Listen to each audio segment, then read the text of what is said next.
जब चिंतामणि वैश्या ने देखा कि बिल्वमंगल पूरा आसक्त हो गया है, अब उसके पास कोई संपत्ति नहीं बची, तो उसने धक्का बता दिया, धक्का मार के निकलवा दिया।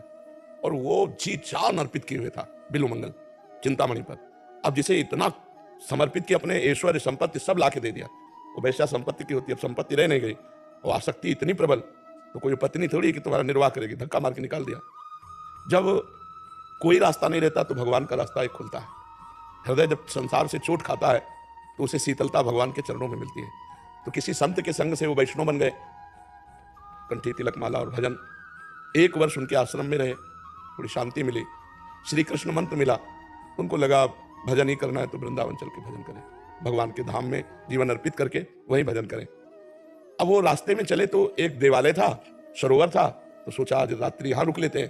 तो रुके, सुबह देखा तो बहुत सी लड़कियां, 9 वधुएं देवता का पूजन करने के लिए भगवान के आई। उनमें से एक की मुखाकृति ठीक चिंतामणि जैसी थी। वो आदमी बिगड़ सकता है इसकी बात, जो ही देखा बस हाँ चिंतामणि। अब फिर भूल गए कि हम बाबा जी बन चुके हैं, हम भगवान का नाम ले लिए हैं। बस वो पीछे अंदर से पुकार निकलती, हाँ चिंतामणि। और चिंतामणि थी नहीं, वो किसी की पत्नी थी। उस बार बार मुड़ के देखती कि बाबा जी हमारे पीछे। वो लंबे लंबे पैर बढ़ाए। अब दिन का समय था तो ज्यादा उसको डर नहीं लगा, लेकिन अपने घर पहुंची, अपने पति से कहा कि ये पीछे जो लगा हुआ है ये कोई नीच पुरुष है, इसकी दृष्टि ठीक नहीं है हमारे ऊपर। वो बहुत सुलझा हुआ व्यक्ति था, धर्मात्मा व्यक्ति था। बाहर निकला, फिर दरवाजे पे खड़े तो दृष्टि से देखा वैष्णव तिलक ऐसे। तो कहा कैसे महाराज, पत्नी ने बताई दिया था कि हमारे पर गंदी दृष्टि रख करके आया है। तो अतिथि सत्कार बहुत बड़ी वस्तु होती है। गृहस्थी में यदि अतिथि वापस चला जाए तो सारे पुण्य नष्ट हो जाते हैं। तो उसने विचार किया यदि ये पापी पुरुष है तो भी हमें अतिथि भाव से एक बार इसका सम्मान करना चाहिए। यदि भगवान परीक्षा ले रहे तो मुझे खरा उतरना चाहिए। वो भक्त प्रकृति का पति था। उसने कहा कैसे आइए विराजिए। अंदर बुलाया, बैठा ला। आप कैसे आए, क्या सेवा करूं? बोले जो अभी गई कौन है? उनका हमारी अर्धांगिनी पत्नी है। बोले एक बार भर नेत्र देखना चाहता हूं। बोले अवश्य अवश्य, ये आपकी मांग है तो मैं अवश्य पूर्ति कर। अपनी पत्नी से कहा आओ और इसके सामने खड़ी हो जाओ, और जब तक ये देख करके ये ना कह दे जाओ तब तक खड़ी रहो। अब आपकी पत्नी हो तो बिगड़ जाए, वो धर्मात्मा की धर्ममयी ही पत्नी थी।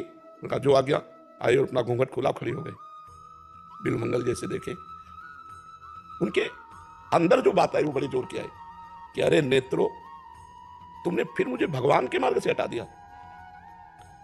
1 वर्ष तक गुरुजी ने मुझे संभाला और फिर मुझे वहीं गिरा दिया। कहा कि एक काम कर सकती हो, मुझे 2 सुई दे सकती हो, तो ला के दे दिया। तो उनका हे भगवान, जिन नेत्रों ने मुझे आपके मार्ग से हटाया, आज के बाद ये संसार नहीं देख पाएंगे। तो आंख फोड़ ली और चल पड़े। तो अगर हमारा पूर्वाभ्यास गलत है तो वो कहीं ना कहीं अगर हम चूक करेंगे तो हमको गिरा सकता है। आंख फोड़ ली और चल पड़े। तो रास्ते में भगवान उनको पकड़ लिया और वृंदावन लाए। और इतने बड़े महापुरुष हुए कि उन्हें बिल्वमंगलाचार्य कहा गया।